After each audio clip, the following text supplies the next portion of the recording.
পবিত্র হজের দিনক্ষণ ঘনিয়ে আসার সঙ্গে সঙ্গে মক্কার রাজপথ এখন কানায় কানায় পূর্ণ। এই জনসমুদ্রে ভাষা আর পথের অচেনা সমীকরণে অনেক হজযাত্রী হারিয়ে ফেলছেন নিজেদের গন্তব্য।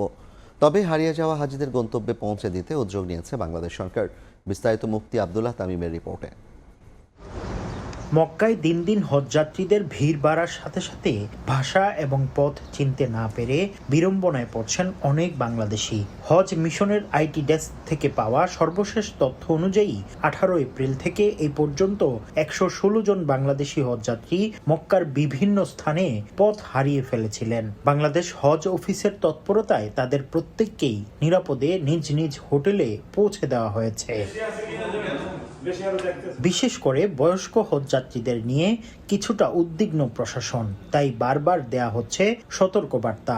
সাথীরা দেখতে দেখতে সাথীরা কোথায় গেল আমি বলতে পারি না। সামর্থ্যে আসতে আর রাস্তা পাইনি, আমরা রাস্তা হারাই গেছি। কর্মকর্তারা বলছেন, গন্তব্য চিনতে সমস্যা হলে আতঙ্কিত না হয়ে নিকটস্থ মিশন সদস্য বা সৌদি নিরাপত্তা বাহিনীর সহায়তা নেওয়া জরুরি। পথ হারিয়ে বাংলাদেশ হজ অফিস ভবনে আগত হাজী সাহেবরা যারা আসেন, আমরা তাৎক্ষণিক তাদেরকে যথাস্থানে পৌঁছানোর ব্যবস্থা করি।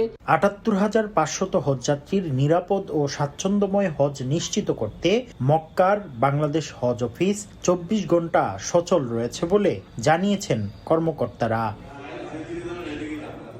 মুফতি আব্দুল্লাহ তামিম, সময় সংবাদ, মক্কা, সৌদি আরব।